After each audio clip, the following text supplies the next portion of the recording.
There's that terrible Al Green story where he got hit with a pot of hot grits. Please don't break on me. Are you just smelling the seasonings, Little J? So that one's called Old Bay. Here, we gotta get him out.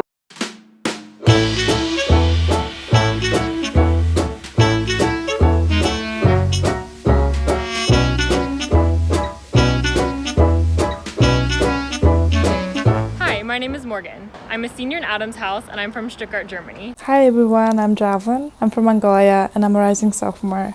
Germany's pretty densely populated, so people usually have food at their fingertips.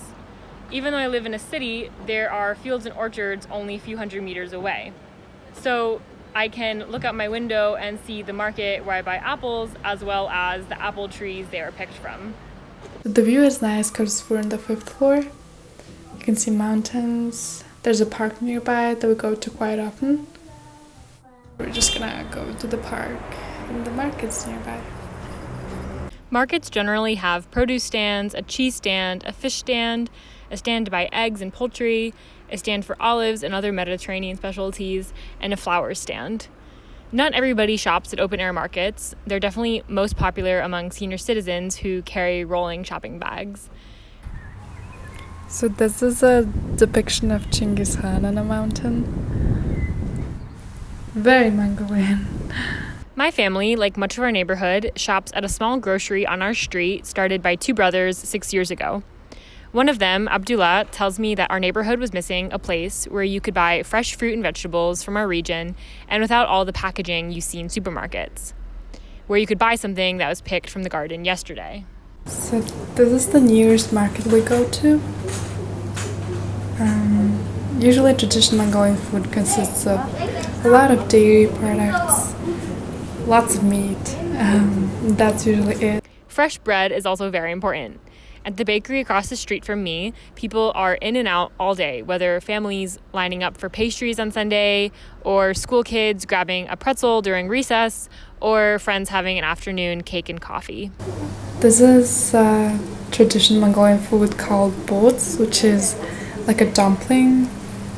Most small towns have at least one bakery, but I've never seen a town without a doner kebab shop. The Turkish and Kurdish sandwiches are made with sliced meat, vegetables, usually yogurt sauce and chili, all stuffed into a pita or wrapped up in a flatbread. There are 4 kebab shops in my neighborhood. Doneration, started by mother and son Selma and Hassan, is always busy, and people are always hanging out outside. Here you see Selma making my brother a halloumi yufka. Food is a very social thing here, so I've never heard of somebody eating at their desk or on the go, though it might happen. Fortunately, the Adams House Dining Hall is a place where I can eat with friends and meet new people, so I'm always reminded of home. But I hope you had some glimpse into my life here, and thank you. I am Becky, and I'm going to be making a pea za'atar and feta fritter. And it's from Ottolenghi's Simple Book. Ottolenghi is a British-Israeli cookbook author. I chose the recipe because I wanted to use this za'atar that my friend got me from Palestine. It's a mixture of herbs, usually marjoram and oregano and thyme, with some toasted sesame seeds. This particular recipe I've never made before. I went to the Virginia Pilot Ledger Star, or I think it's just a Virginia Pilot online now. So let's hope I don't mess it up too bad. So I hope this all works out. We'll see. I'm gonna eat it either way. The first step is to weigh out 500 grams of peas. Since Ottolenghi's British, he uses primarily the metric system, which is annoying because pea bags in the States normally come in 1 pound bags. So I have a 1 pound one in the fridge and a 2 pound one. So 500 grams is a pound and 2 ounces. So I'm just gonna weigh it out. This pan, I'm gonna stir it around a little bit and throw it straight into the oven. This is about 1 tablespoon or so of butter. And I'm just gonna keep it in there for about 2 minutes. We've zested this lemon using the fine side of this box grater. I've set aside 1 teaspoon's worth of it, and then I'm gonna cut this into 6 wedges for garnishing. In there, now there's this like nice little buttery part around the outside. That should cook up really nicely. Go on and put that in there, 400 degrees, about 20 minutes. Set a timer with your newfangled telephone, and see you soon. So these peas are relatively thawed. Pouring them in this NutriBullet, which will serve as our food processor. Shaky, shaky. That should be enough. I want some texture. So I'm getting ready to make some grits. When you have a small kid, you use the back burner a lot more. So this isn't quite a cup, so I'm gonna go on and put it in there though. Oh wait, what am I doing? 120 grams of ricotta, 3 eggs, and then salt and a good grind of pepper. I have to work really hard with this pepper grinder. We mix well and then add the za'atar flour and baking powder. Okay. I hope I don't get kicked out of the South. This is what happens when you try to do things with somebody holding the phone in your face. What I did was, you gotta have your grit water boiling. Time for the za'atar. It smells so good. I put za'atar in everything. The most resilient thing on earth. It's kind of like you're cooking dirt. You just cook them forever. So that's the general idea, is you heat them up. So this is my little garden for the summer. This mint came back from last year. We just need 1 cup of this. So I'm just gonna separate it out here so I don't cut off more of the plant than I have to, but it's been in need of a haircut for a while. You can spice these grits up. So I tried to choose something that's kind of on a budget. So people should be eating grits more often, and like, there you go. You all right? Yeah. Thanks for catching that sneeze. That was Jesse smelling cayenne. Got more in there? Yeah, probably 2 more.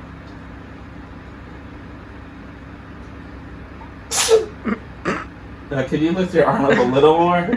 Thank you. Yeah, get it closer to your elbow. There you go. There, perfect. This is finally shredded. We can fold it in with the 7 ounces of feta. I don't like to do things purely traditionally as if the only people that get to say and make a recipe are the people that were alive in Jim Crow days and before. So I'm big on like using that as a launching point and then doing what you want to do with it. Because it's your world, you got to make it your own. You need to be pretty careful about what kind of oils you use for frying because of smoking point. Oils can change properties when they're heated to a really high temperature, and that can be dangerous. So these grits are kind of where you want them to be already. Like they're at this point, and you're like, yeah, we can cook them longer. Should I cook them longer? Why not? They're grits. They're like 10 cents. So we emptied the entire bottle, and now we're trying to heat it up over medium-high heat. Once it's hot, you want to shake your little fritters into what are called canals. I don't know if I'm pronouncing that right, but it's like a little egg shape.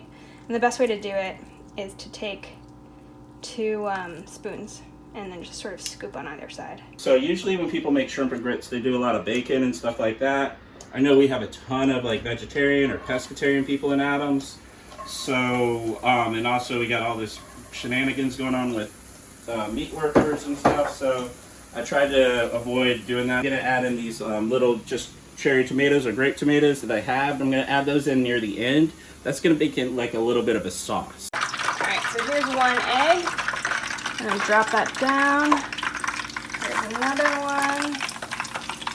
Drop that in there. So this has been cooking for a little while. I'm gonna add some green peppers to it. And now I'm gonna add my garlic. New Orleans is probably most known for shrimp and grits, but I ain't never been to New Orleans, so we eat it everywhere. I'm from North Carolina and Virginia. Live in Florida too. And you know, anywhere there's water, people are making shrimp and grits. If they eat grits and there's shrimp, there you go. So I'm gonna set that aside, and I'll season it all at the end. Right now, I'm keeping it where it's at. What you want to do is get your pan kind of hot. It's non-stick, so not too hot. But and then you're just gonna add your shrimp to it. Now, I mean, sorry, your whatever these things are, mushrooms. But mushrooms are a weird thing because they're like none of the above because they're just alien creatures. The other thing with mushrooms is like you generally don't wash them, which is another thing that makes them disgusting and repulsive, but also great. So what I learned from the first batch was that I think my oil wasn't quite hot enough, and it's really important to form them as actual firm shapes before dumping it in the oil, otherwise it will just kind of fall apart. All right, so take 2, that's done. It should, when you push it, it should be a little bit firm. Okay, remember though, this is like 1,000,000 degrees, so don't be dumb. I'm dumb like every other time I use this. Okay? So this is what it looked like when the oil wasn't hot enough. It's just sort of like fried pea sadness. This is learning the lessons of the first one. Hotter oil, more well-shaped fritters. And it's all the way at the back because I have an adorable child that I'd like to stay that way. This is nice and firm. Let it sit there about 10 minutes on its own. Got the grits. I already showed you all the grits. They're beautiful. Got this this mix. So this is a serving dish kind of meal because you don't get shrimp and grits every day. Another ½ cup of mint from the garden, and that'll be the dipping sauce. So shrimp, when you get it at the store in the frozen food aisle, it comes with different sizes. I think jumbo shrimp is disgusting. When I was a kid, I couldn't stand shrimp, and to me, they still are the bugs of the sea. The smaller the shrimp, the better for me, but I don't like the super tiny ones because that's too much. So I want a small, big shrimp. So this is a good job for tongs or if you have a spatula. And I remember, like, as it's turning pink, I want to flip that one over. So I'm going to sit these aside. Boom. Start the next part. Serve it with some lemon wedges and dollop some of the dipping sauce. I'll just bring that to the table. So at this point I have this much oil in. So it depends on who you are and who you want to be. So what I'm doing right here with, since this is not a non-stick pan, this is a stainless steel pan, I can get down in here. Really wanted to get into it, I could deglaze the pan. And that would be adding like, you know, some kind of little bit of wine or a little bit of broth or whatever. But I've had issues with the fire department here because apparently wine releases carbon monoxide, and that's a thing. So, Yeah, so we learned that the hard way when we moved in. and that's done. Before I taste it, I want to add the lemon juice. Now, I wash my hands religiously, so only every Sunday.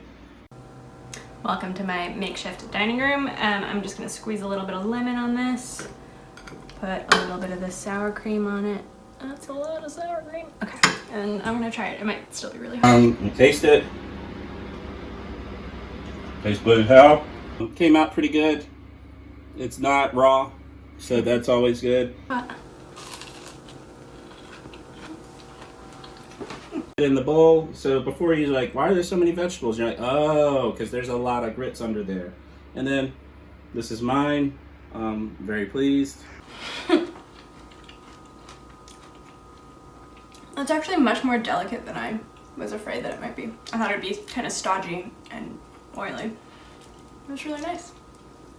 I made this food in part because, you know, Black Lives Matter, and this is the time. When you only have one person, you don't have diversity. When you have international, but you only have one person, like, we're all over the world. So for me, that's what I tried to do, and I just wanted to share some of my home and where I'm from, and who I am right now, and who Alison is, and who we all are, and Jesse, and I'm with you.